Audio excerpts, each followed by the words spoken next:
я вообще после школы не знала, какую профессию выбрать. Не было даже ни одной идеи. Решила пойти в нефтяной наш, хорошую профессию получила. Очень замечательно у нас там учителя, преподаватели.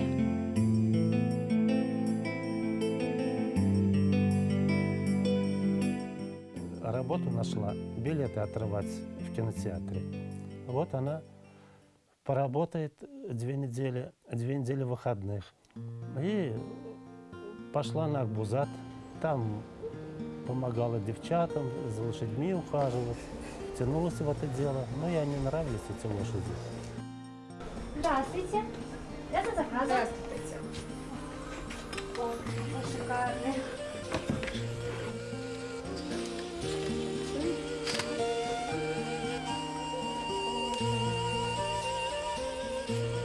Реально.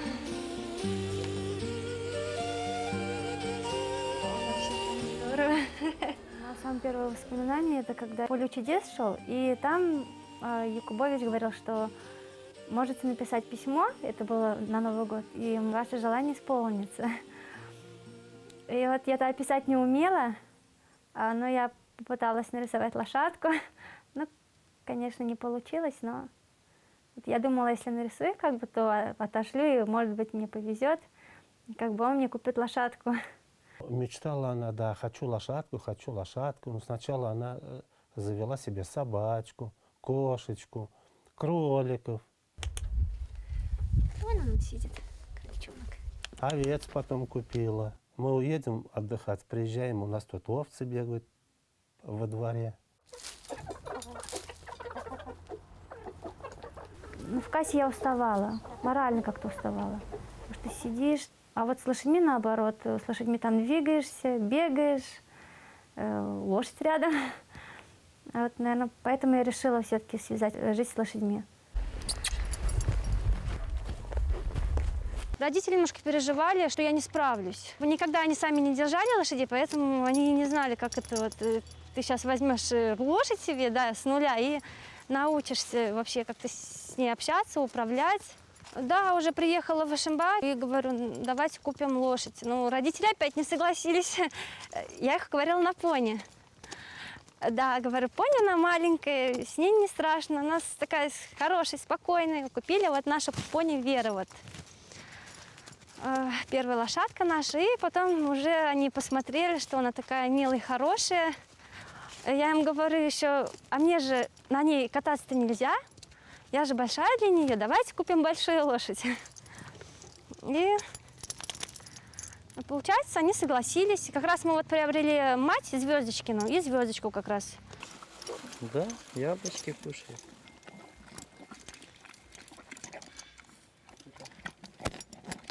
Берите. Ох, это не передать словами на самом деле.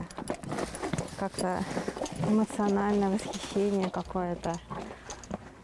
Чувство успокоения, умиротворения. Если есть возможность общаться с лошадьми, пытаться ездить верхом, это для здоровья очень хорошо. И вот я говорю, у меня со спиной проблемы, езжу, мне уже лучше, помогает.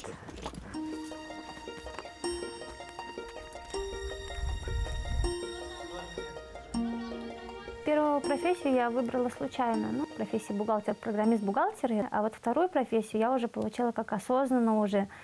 Это я специально пошла на ипотерапевта. 2 недели обучалась в городе Санкт-Петербург. Это даже для меня не работа вот сейчас, а это как удовольствие. Это... Я даже не понимаю, некоторые спрашивают, а как вы там с лошадьми справляетесь? Да, живу просто ими. Да, это часть моей жизни, как бы. Просто некоторые держат там собаку, кошку, а я вот лошадей держу.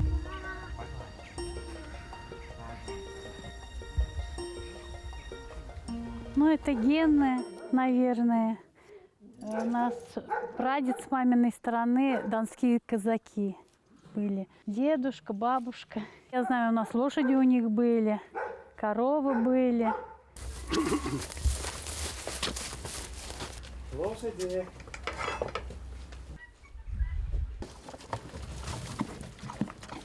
Это наша жизнь просто, мы так живем. Нам не трудно. Покормил, напоил, почистил, погулял. Это... лошадей всего? 11. Ну, вместе с жеребятами.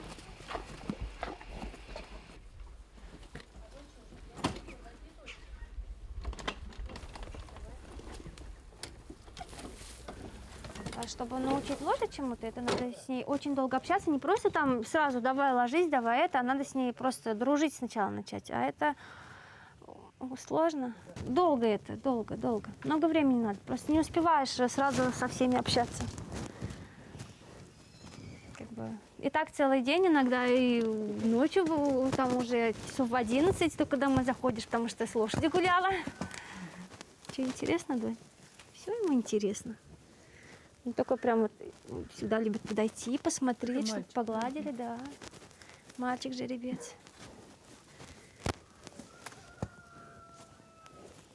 Когда вот общаешься с лошадью, уже потом проще, как эмоции человека, даже если он скрывает, как бы эмоции человека проще увидеть. Здравствуйте. Ну, лошадка у нас хорошей упитанности. Будем проводить ей плановую иммунизацию. Сделаем витаминку, так как она у нас артистка. Девочка у нас уколов не боится, она молодец.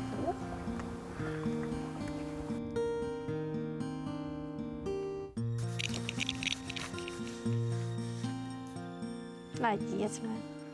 Без ветеринаров не справиться. Обязательно должен быть номер ветеринара. Обязательно вот они приезжают у нас осматривают лошадей.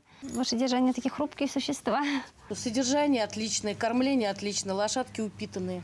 Сами видите, вот стоят красавцы. Она нам показала свой мастер-класс. Я был очень удивлен, когда увидел, как лошадка шагает, как она ложится, там, выполняет команды. Ну, это просто супер. Очень позитивный человек, Татьяна у нас. И лошадки такие же. Позитивные. Вон они, видите, как любит ее.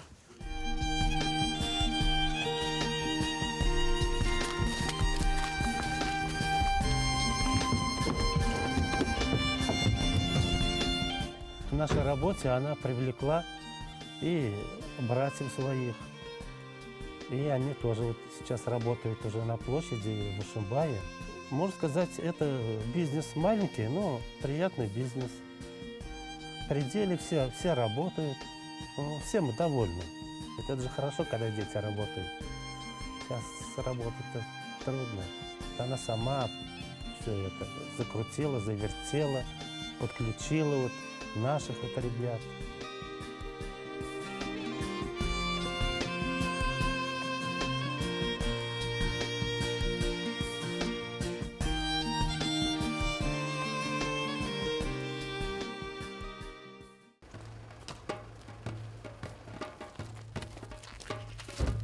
Как приобрела лошадей своих, так уже сразу начала их воспитывать мягкими методами. Это общение без железа, например, без седла. Мы с ними просто гуляли, ходили куда-то. Я наблюдала за их поведением в табуне, когда они паслись. Училась ихнему вот этому языку общения, они общаются жестами. И потом уже мы как-то начали переходить на дрессуру.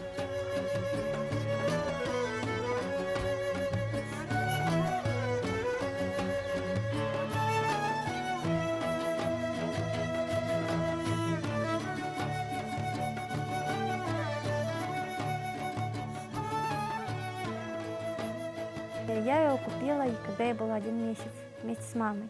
Сейчас ей уже 5 лет. Начали заниматься с ней, ну вот, дрессурой, это в 1,5 года. До этого у нас было просто общение, дружелюбный такой. Вот она за мной тоже ходила, как хвостиком за мной. Куда я, туда и она. Ну, как-то занимались с ней просто в удовольствии. Я как бы даже от этого ничего не ждала. Просто мне нравилось общаться с ней. Ну, это как мой друг, компаньон. Мы с ней всегда вместе. И где-то в 2 года она уже большую часть, большее количество элементов знала. И просто потом с каждым годом мы их улучшали. Потому что она сначала садилась не очень-то красиво. Сейчас уже она знает, сейчас она ровно, красиво садится.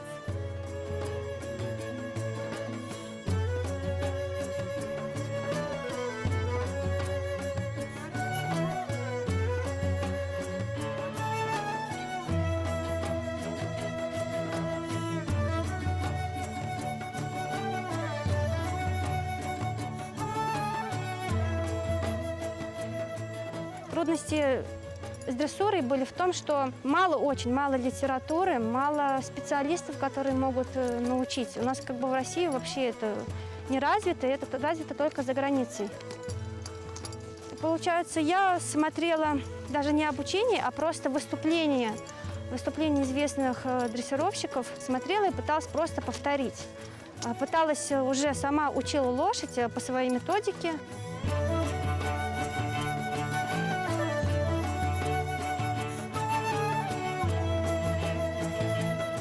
Если она ложится рядом с тобой, значит, она тебе доверяет.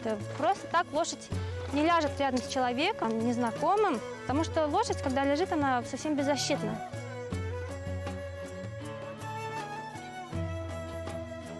Ты когда вот вступаешь, смотришь, и ты понимаешь, что ты не зря это делаешь, что вот взрослый человек может себя опять ощутить ребенком. Вот. Ни с чем не сравнить. Покажешь язык? Язык покажешь? Покажи язык, покажи. Покажи язык. Покажи. Покажи.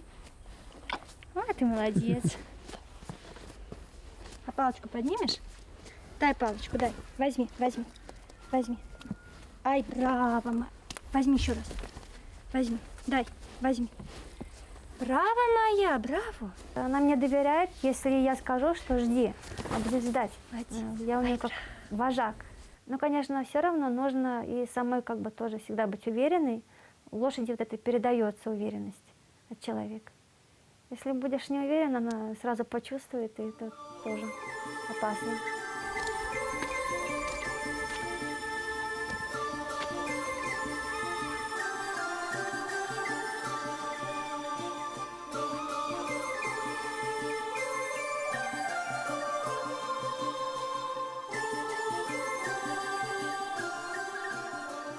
Мое кредо — это вперед, только вперед. Чтобы стремиться к каким-то большим высотам, покорять их.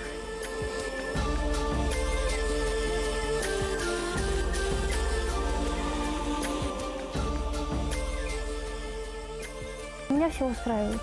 Для меня все хорошо. Главное, чтобы вот лошади были сытые, здоровые, чтобы у них амуниция была достойной. Все для лошадей.